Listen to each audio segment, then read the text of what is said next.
జమ్మూ కాశ్మీర్ కు ప్రత్యేక ప్రతిపత్తిని కల్పించిన ఆర్టికల్ 370 రద్దుపై సుప్రీంకోర్టు ఇవాళ తీర్పు వెలువరించనుంది. ఈ నేపథ్యంలో కాశ్మీర్లో అధికార యంత్రాంగం భద్రతను కట్టుదిట్టం చేసింది. ప్రధాన న్యాయమూర్తి జస్టిస్ చంద్రచూడ్ నేతృత్వంలోని 5 సభ్యుల ధర్మాసనం తీర్పు ఇవ్వనుంది.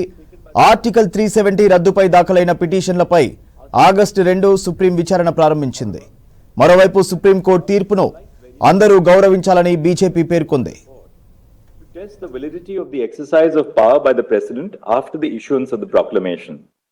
Justice Sawant applied the standard of whether the exercise of power was mala fide or palpably irrational. Justice Reddy observed that the advisability and necessity of the action must be borne in mind by the President. 2. This bench, sitting in a combination of 5 judges, is bound by the decision of the majority in S.R. Bommai on the issue. We also undertook a textual and purposive reading of Article 356 in particular and Part 18 as a whole. We hold that there are limitations on the power exercisable after a proclamation under Article 356 is issued. The following are our reasons.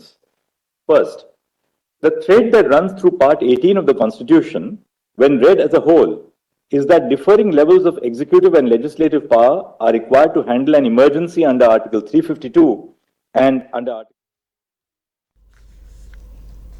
Details Delhi నుంచి Madar live లో అందిస్తారు. Madar, article 370 రద్దుపై supreme తీర్పు ఇవాళ ఇవ్వనుంది. So details ఏంటి? దేశమంతా కూడా చాలా ఉత్కంఠగా ఎదురు చూస్తుంది.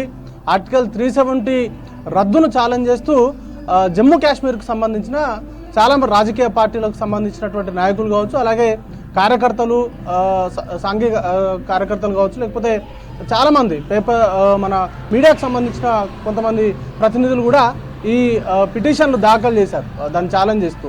దానికి సంబంధించి చాలా సుదీర్ఘంగా వాదనలు అనేది కూడా నడిచింది. ఆల్మోస్ట్ ఒక 16 రోజుల పాటు రాజ్యాంగ ధర్మాసనం జస్టిస్ ప్రధాన న్యాయమూర్తి డివై చంద్రచూడ్ నేతృత్వంలోని 5 జడ్జిలతో కూడినటువంటి ధర్మాసనం దీనిపైన సుదీర్ఘంగా వాదనలు వింది. ఆగస్టు 2 నుంచి ఆల్మోస్ట్ 16 రోజుల పాటు వాదనలు వింది. సెప్టెంబర్ 5వ తారీఖున దీనికి సంబంధించినటువంటి తీర్పును రిజర్వ్ చేసింది. ఈరోజు ఎలాంటి తీర్పు రాబోతుంది అనే దానిపైన కూడా చాలా ఆసక్తిగా ఎదురు చూస్తూ ఉన్నారు. ఇటు జమ్మూ కాశ్మీర్లో కూడా పూర్తిగా భద్రతను కట్టుదిట్టం చేశారు. నిన్నట్టుండే అక్కడ ఉన్నటువంటి రాజకీయ నాయకులు ఎలాంటి తీర్పు వచ్చినా, అంటే అనుకూలంగా తీర్పు వచ్చినా లేకపోతే వారు దాఖలు చేసినటువంటి పిటిషన్లకు వ్యతిరేకంగా తీర్పు వచ్చినా కూడా ఎలాంటి ఆందోళనలు చేయకూడదు, అక్కడ ఉన్నటువంటి శాంతి భద్రతలకు విఘాతం కలిగించేలాగా ఎవరు కూడా ఎలాంటి కార్యక్రమాలకు పాల్పడవద్దు అంటూ కూడా ఇప్పటికే అన్ని రాజకీయ పార్టీలకు సంబంధించిన నాయకులు కూడా పిలుపునిస్తా ఉన్నటువంటి పరిస్థితి. మొత్తంగా ఆర్టికల్ 370 రద్దు వ్యవహారం అనేది కూడా 2019లో తెరపైకి వచ్చింది. ఆగస్టు 5వ తారీఖున దానికి సంబంధించినటువంటి నిర్ణయాన్ని అనేది కూడా భారత ప్రభుత్వం తీసుకుంది. దానికి సంబంధించి రాష్ట్రపతి ఉత్తర్వులను విడుదల చేసి దానికి సంబంధించినటువంటి ఆర్టికల్ 370 రద్దుకు సంబంధించినటువంటి ఉత్తర్వులను విడుదల చేసింది. దానిపైన ఇప్పుడు అంతా కూడా వాదనలు అనేది కూడా నడుస్తూ ఉంది. ఒకవైపు భారత ప్రభుత్వం వారు తీసుకున్నటువంటి నిర్ణయాన్ని సమర్థిస్తూ వాదనలు వినిపించారు. అంటే రాష్ట్రపతి ఎలాంటి నిర్ణయం విషయంలో తీసుకునేటువంటి వెసులుబాటు ఉంటుంది, దానికి సంబంధించి అప్పుడు అసెంబ్లీ కూడా కొలువుదీరి లేదు. ఆ సందర్భంలో రాష్ట్రపతి పాలనలో జమ్మూ కాశ్మీర్ ఉంది. దానికి గవర్నర్, కేంద్ర ప్రభుత్వానికి సంబంధించిన ప్రతినిధిగా గవర్నర్ ఉన్నారు. కాబట్టి వారి ఆమోదంతో ఆ నిర్ణయాన్ని అయితే తీసుకున్నారు. దానికి సంబంధించి ఆ నిర్ణయంతో కూడా జమ్మూ కాశ్మీర్లో పూర్తి స్థాయిలో అది భారత్లో అంతర్భాగమైంది. దాంతో మంచి జరిగింది అనేటువంటి అభిప్రాయాన్ని కూడా వ్యక్తం చేశారు. దాంతోపాటు ఆర్టికల్ 370తో పాటు 35A దాన్ని కూడా మార్చారు. ఆర్టికల్ 35Aని కూడా మార్చినటువంటి పరిస్థితి ఉంది. దాంతో అక్కడ ఎవరైనా భూములు కొనుక్కునేటువంటి వెసులుబాటు కావచ్చు, ఇతర అంశాలకు సంబంధించి ఏవైతే ప్రొవిజన్స్ ఉన్నాయో వాటికి సంబంధించి కూడా అవన్నీ తొలగిపోతాయి. ఆ 2 నిర్ణయాలు అనేది కూడా తీసుకున్నారు. ఆ 2 నిర్ణయాల పట్ల కూడా చాలా రోజుల పాటు జమ్మూ కాశ్మీర్లో ఆందోళనలు జరిగాయి. దానికంటే ముందు ఆర్టికల్ 370 రద్దు కంటే ముందు నుంచే కూడా అక్కడ ఉన్నటువంటి నాయకులందరినీ కూడా గృహ నిర్బంధం కావచ్చు, చాలా మందిని అరెస్ట్ చేశారు. కమ్యూనికేషన్ సిస్టమ్ కూడా బంద్ చేసి మరి ఆ నిర్ణయాన్ని అయితే ఇంపోజ్ చేశారు. ఆ తర్వాత లోక్సభలో దానికి సంబంధించి రాష్ట్రానికి సంబంధించి రాష్ట్ర హోదాను తీసేస్తూ కేంద్ర పాలిత ప్రాంతాలుగా 2 కేంద్ర పాలిత ప్రాంతాలుగా విభజిస్తూ నిర్ణయం అనేది కూడా తీసుకుంది. ఆ రెండు అంశాలకు సంబంధించి అంటే ఆర్టికల్ 370 రద్దు విషయంలో కావచ్చు, అలాగే కేంద్ర పాలిత ప్రాంతాలుగా విభజిస్తూ నిర్ణయానికి కూడా కేంద్ర ప్రభుత్వం సమర్థించుకుంది. అయితే ఆ రెండు నిర్ణయాల పట్ల ఇప్పుడు జమ్మూ కాశ్మీర్కి సంబంధించినటువంటి రాజకీయ నాయకులు కావచ్చు, లేకపోతే అక్కడ ఉన్నటువంటి ప్రజలు కావచ్చు ఆందోళన వ్యక్తం చేస్తున్నారు. రాజ్యాంగ సభ జమ్మూ కాశ్మీర్కి సంబంధించి రాజ్యాంగ సభ అనుమతి లేకుండా ఆర్టికల్ 370ని రద్దు చేయడం కావచ్చు, అలాగే కేంద్ర పాలిత ప్రాంతాలుగా విభజించడం అనేది కూడా చెల్లదు అనేటువంటి వాదనలు అక్కడ ఉన్నటువంటి నాయకులు వేసినటువంటి పిటిషన్ల తరపున వాదనలు అనేది కూడా వినిపించారు. అలాగే ఆ అబ్రిగేషన్కు సంబంధించినటువంటి ఫాలో అయినటువంటి ప్రొసీజర్ అంతా కూడా ఏది కూడా సరైనటువంటి విధానంలో జరగలేదు.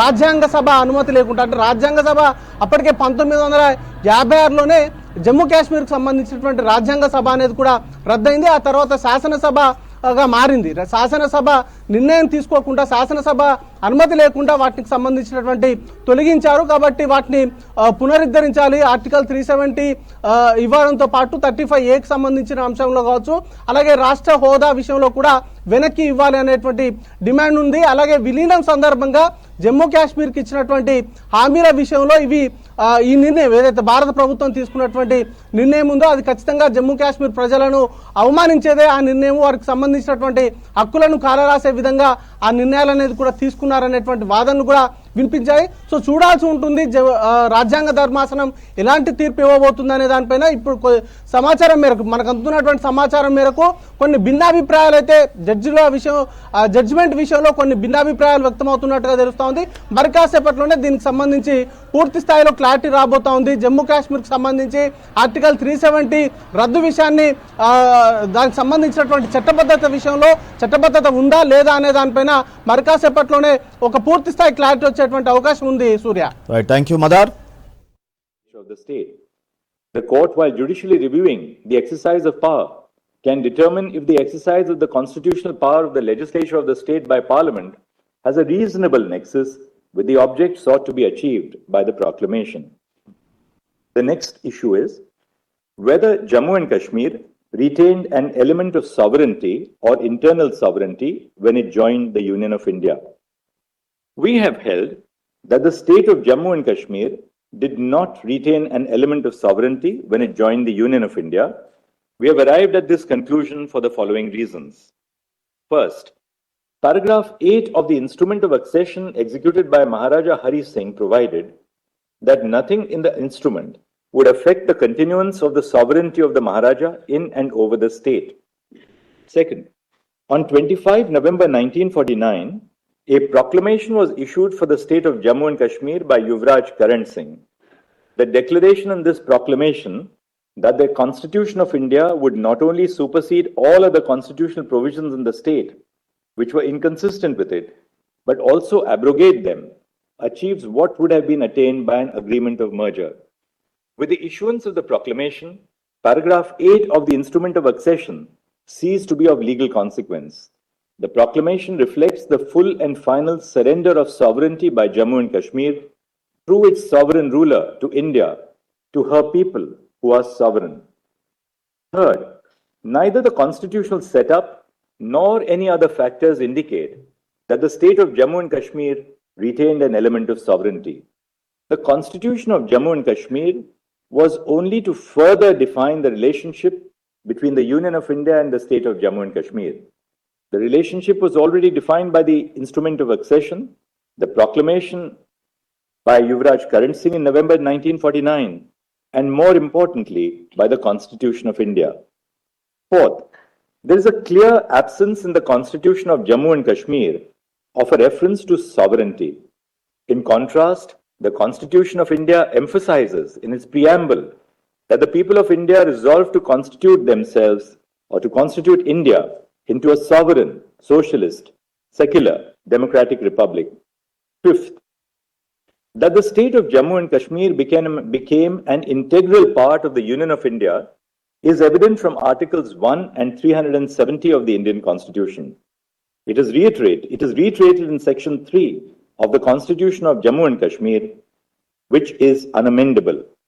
Sixth, the preamble of the Constitution of Jammu and Kashmir, Sections 3, 5, and 147 of the State Constitution, coupled with Article 1 of the Constitution of India, read with the first schedule, as well as Article 370, indicate in no uncertain terms that a system of subordination, as understood by the definition of sovereignty, exists by which the state is subordinate to the Indian Constitution first and only then to its own Constitution. Seventh, all states. Short break తీసుకుందాం. Stay with us.